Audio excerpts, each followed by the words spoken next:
Hello दोस्तों, मैं Shahbaz great IQ में आप सभी का स्वागत करता हूं। तो लास्ट टाइम जब ग्रुप डी का एग्जाम हुआ था उसमें 25 तारीख की जो शिफ्ट थी उसके कुछ क्वेश्चंस का हम डिस्कशन करेंगे यहाँ पे, साइंस के क्वेश्चंस।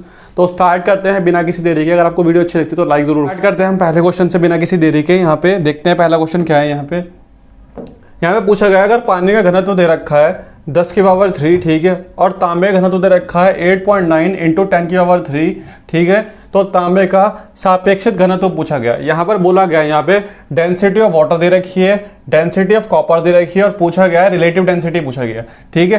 तो रिलेटिव जो डेंसिटी होता है, पहली बात तो ये है कि इसका कोई यूनिट नहीं होता, ठीक है, इसका कोई भी यूनिट नहीं होता। इसका फॉर्मूला क्या होता है, हम किसी भी ऑब्जेक्ट का, ठीक है, किसी भी ऑब्जेक्ट का जब हम उसका सापेक्षिक घनत्व यानी रिलेटिव डेंसिटी निकालते हैं तो उस ऑब्जेक्ट का जो वैल्यू होती है, ठीक है, उस ऑब्जेक्ट की जो डेंसिटी होती है हम उसको ऊपर रखते हैं ऑब्जेक्ट की डेंसिटी को, और नीचे वाटर की डेंसिटी को रखते हैं, ठीक है, नीचे पानी की डेंसिटी के रखते हैं, पानी घनत्व को।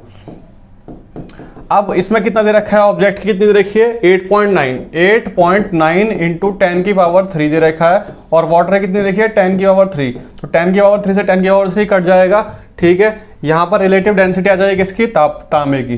तांबे की कितनी आ जाएगी रिलेटिव डेंसिटी 8.9, यानी इसमें से कौन सा जाएगा, ऑप्शन नंबर डी। अगले क्वेश्चन की तरफ चलते हैं। जब एक एसिड धातु ऑक्साइड से क्रिया करता है के रूप में क्या बनता है, ठीक है। जब भी आप याद रखेंगे कोई सा भी एक एसिड कोई भी हो, ठीक है, वो धातु ऑक्साइड के साथ क्रिया करता है तो वो हमेशा क्या करता है, सॉल्ट और वाटर को अलग कर देता है, ठीक है। तो फिर ऑप्शन नंबर क्या हो जाएगा इसका, ए। आगे देखते हैं यहाँ पे टेस्टोस्टेरोन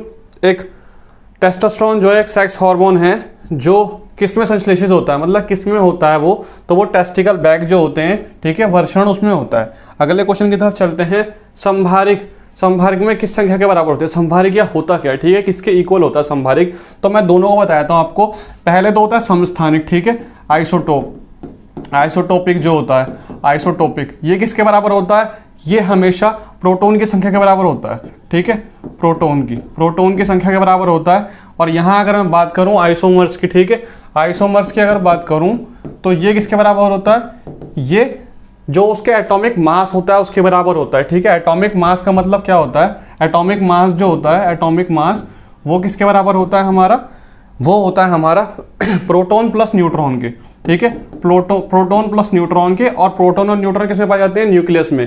तो अल्टीमेटली आइसोमर्स जो होते हैं किसके बराबर होते हैं, न्यूक्लियस के, जो केंद्रक होता है, क्योंकि प्रोटॉन और न्यूट्रॉन उसमें ही पाए जाते हैं। अगले क्वेश्चन की तरफ चलते हैं। निम्न में से किसका केवल परिणाम होता है, दिशा नहीं होती। यहाँ बोला गया है कि किसका मैग्नीट्यूड होता है, डायरेक्शन नहीं होता। अब देखते हैं मोमेंटम यानी संवेग, इसमें तो दिशा भी होती है डायरेक्शन भी होती है, ठीक हो जाएगा। डिस्प्लेसमेंट, इसमें क्या मैग्नीट्यूड भी होती है डायरेक्शन भी, ठीक है, दिशा भी होता है परिणाम भी। फोर्स, बल, इसमें दिशा भी होती है परिणाम भी होता है। मगर जो हमारा कार्य होता है इसमें हमारा जो होता है दिशा नहीं होती, सिर्फ परिणाम होता है, ठीक है। पता तो चलता है कि वर्क कितना हुआ है मगर इसकी दिशा नहीं होती। तो आंसर हो जाएगा ऑप्शन नंबर सी। अगला क्वेश्चन देखते हैं। निम्नलिखित में से कौन सा अंडा में स्थित होता है, ठीक है, ये पहले भी करा चुका हूँ, अभी 3-4 दिन पहले भी एक शिफ्ट में आया था, फिर रिपीट ही हो गया ये क्वेश्चन इसका। तो ये बीजांड इसका आंसर हो जाएगा। आगे चलते हैं नेक्स्ट क्वेश्चन की तरफ। निम्न में से कौन सा एक कोशीय हरित शैवाल है, हरित शैवाल का मतलब क्या है, ग्रीन एल्गाई, ग्रीन एल्गाई इनमें से कौन सा। ऑप्शन क्या दे रखा है यहाँ पे, चारा यूलोथ्रिक्स, ठीक है, स्पायरोगाइरिया और क्लाइमेडोमेनिस।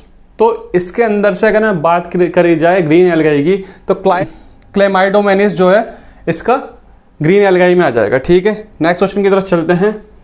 किसकी प्रकृति विद्युत धनात्मक होती है, विद्युत धनात्मक किसकी प्रकृति होती है, इलेक्ट्रोपॉजिटिव तत्व वो होते हैं जो इलेक्ट्रॉन को जो है त्यागने की क्षमता रखते हैं, ठीक है। तो अगर इलेक्ट्रोपॉजिटिव की बात की जाए, इलेक्ट्रोपॉजिटिव की, तो वो मेटल्स होते हैं, धातु, ठीक है। आगे चलते हैं नेक्स्ट क्वेश्चन की तरफ। निम्न में से किस तत्व का संयोजी इलेक्ट्रॉन, 3 संयोजी इलेक्ट्रॉन होते हैं, ठीक है, किसमें 3 संयोजी इलेक्ट्रॉन होते हैं, वैलेंसी जो होती है तो वो एल्यूमिनियम की होती है, एल्यूमिनियम की। आगे चलते हैं नेक्स्ट क्वेश्चन की तरफ। कौन सा उत्तक, निम्न में से किसका उत्तक का निर्माण जो है मृत कोशिकाओं से होता है, ठीक है। तो यानी पूछा गया है which tissue is made of dead cells, dead cell से कौन सा बनता है। तो डेड सेल्स के बाद जो स्ट्रॉन्गेस्ट टिश्यू होता है, स्ट्रॉन्गेस्ट टिश्यू बनता है। और स्ट्रॉन्गेस्ट टिश्यू की अगर मैं बात करूं तो 4 यहाँ पे ऑप्शन दे रखे हैं, मगर इसमें से स्केलेनकाइमा जो है वो सबसे ज़्यादा होता है, ठीक है। आगे चलते हैं। धातु ऑक्साइड बनने के लिए कौन सा इनमें से जो है वस्तु के साथ अभिक्रिया करता है। तो यहाँ पर देख सकते हैं पोटेशियम, सोडियम, कैल्शियम और हमारा आयरन, ठीक है। तो ऑक्साइड के साथ, धातु ऑक्साइड बनाने के लिए कौन सा होता है इनमें से, जो अभिक्रिया करता है वस्तु के साथ, तो हमारा आयरन जो है इसका आंसर हो जाएगा। Fe जो है, Fe ये हमारा एक लैटिन वर्ड है, लैटिन, और पूरी पीरियोडिक टेबल में 11 लैटिन वर्ड होते हैं। आगे चलते हैं नेक्स्ट क्वेश्चन की तरफ।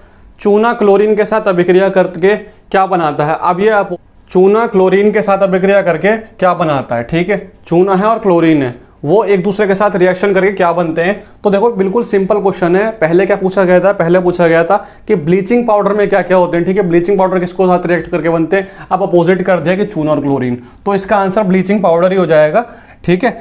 अब ये देखने वाली बात है, ग्रुप डी के जब एग्जाम्स आते हैं तो आपके जब एनालिसिस होते हैं तब आपको समझना होगा ये क्वेश्चन को कैसे घुमाते हैं वो, ठीक है। इससे पहले वाली शिफ्ट में उन्होंने पूछा था कि ब्लीचिंग पाउडर में क्या होता है, तो क्लोरीन था उसमें ऑप्शन में, ठीक है।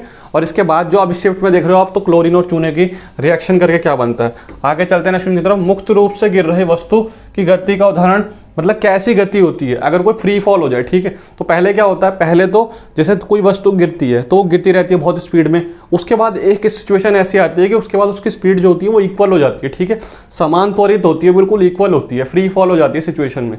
अब अगर जैसे छोटी बॉल है और एक बड़ी बॉल है, तो पहले क्या दोनों जब फेंके जाएगा तो जो बड़ी बॉल होगी वो ज़्यादा स्पीड से आएगी, छोटी थोड़ी हल्की जाएगी, मगर एक स्पीड ऐसी आएगी कि जब वो दोनों जब समान इक्वल पे आ जाएंगे, ठीक है, उसकी स्पीड मैक्सिमम हो जाएगी और दूसरी वाली बॉल की भी मैक्सिमम हो जाएगी, तब वो इक्वल आएगी और नीचे जब गिरने की बारी आएगी तो दोनों एक साथ गिरेंगे, ठीक है। तो यहाँ पर क्या बोला जाएगा कि इनकी जो स्पीड हो जाएगी वो कैसे हो जाएगी, समान त्वरित स्पीड हो जाएगी।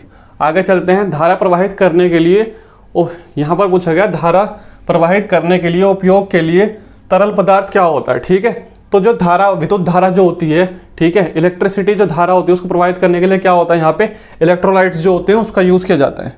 किसी दोलक के द्वारा एक आयाम को पूरा करने के लिए लिया गया समय क्या कहलाता है, ठीक है। बहुत सिंपल सा क्वेश्चन है। एक पूछा गया है कि जो एक दोलक होता है, ठीक है, वो जब पूरा करता है अपना टाइम उसको क्या बोलते हैं, तो उसको आवर्तकाल बोला जाता है। आगे चलते हैं नेक्स्ट क्वेश्चन की तरफ।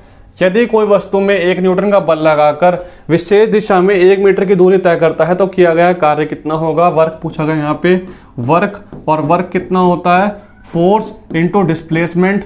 फोर्स कितना दे रखा है, 1 न्यूटन, ठीक है, इंटू डिस्प्लेसमेंट कितनी दे रखी है, 1 मीटर की दे रखी है, तो 1 से 1 की मल्टीप्लाई करेंगे तो 1 आ जाएगा। वर्क का जो ऐसा यूनिट होता है क्या होता है, वो जूल होता है, तो 1 जूल हो जाएगा इसका आंसर, ठीक है। वैसे भी 4 ऑप्शन में 1 1 दे रखा था, सिर्फ हमें यही देखना था कि इसका ऐसा यूनिट क्या होता है, तो बहुत सिंपल है, यहाँ पे सिर्फ वर्क का हमें ऐसा यूनिट देखना था, जूल होता है, इसमें मार देंगे डायरेक्ट, ठीक है।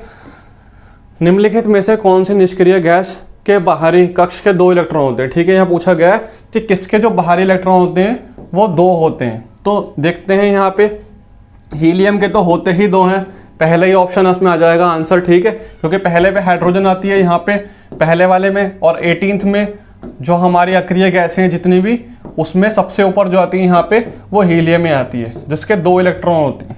नेक्स्ट क्वेश्चन की तरफ चलते हैं। फुलेरिन जो है वो किसका अप्रूव है, ठीक है। फुलेरिन के बारे में पूछा गया है, तो फुलेरिन जो है कार्बन का अप्रूव होता है। बहुत ईजी क्वेश्चन है। अच्छा, मुझे आप लोग बताएंगे कमेंट करके कि कार्बन के जो अप्रूव होते हैं वो कौन कौन से होते हैं, ठीक है, आप मुझे कमेंट करके बताएंगे जिसको भी पता है कार्बन के अप्रूव। दाब का ऐसा यूनिट पूछा गया है, ठीक है, दाब का ऐसा ही मात्रक पूछा गया है, तो दाब का क्या हो जाएगा यहाँ पे, पास्कल, लाइन, न्यूटन, केल्विन, तो पास्कल हो जाएगा, ठीक है, दाब का। आगे चलते हैं नेक्स्ट। कॉपर सल्फेट के विलयन में जिंक को मिलाने से क्या होता है? अब कॉपर सल्फेट का विलयन है, उसमें जिंक को अगर ऐड कर दिया जाए तब क्या होता है कि कॉपर सल्फेट से कॉपर हट जाता है और सल्फेट जो है वो जिंक में मिल जाता है, तो जिंक सल्फेट बन जाता है। अब ऐसा क्यों होता है? क्योंकि जिंक जो होता है ज़्यादा क्रियाशील होता है as compare to copper, copper से ज़्यादा जल्दी क्रिया करता है वो, इसलिए कॉपर सल्फेट की जगह वो जो है जिंक सल्फेट बन जाता है। अगर जिंक सल्फेट में हम कॉपर को डाल दें तब कुछ भी फर्क नहीं पड़ेगा, क्योंकि कॉपर तो इतना रिएक्टिव है ही नहीं, जिंक ज़्यादा रिएक्टिव है। मगर हाँ, कॉपर सल्फेट जो है, जो कॉपर सल्फेट अगर इसमें हम जिंक को मिलाते हैं तो ये सल्फेट जो है वो जिंक के साथ ऐड हो जाएगा और जिंक सल्फेट बन जाएगा। ऑप्शन देख लेते हैं यहाँ पे, option number B, zinc sulphate बन जाता है। तो ये कुछ क्वेश्चंस थे जो इस शिफ्ट में आए थे। आई होप आपको अच्छे लगे होंगे। इसमें कोई भी दिक्कत है, कोई डाउट है तो कमेंट कर सकते हैं, ठीक है। अगर वीडियो अच्छी लगे तो लाइक कर सकते हैं, चैनल को सब्सक्राइब कर सकते हैं। मिलते हैं नेक्स्ट वीडियो में, तब तक के लिए bye, all the best, take care.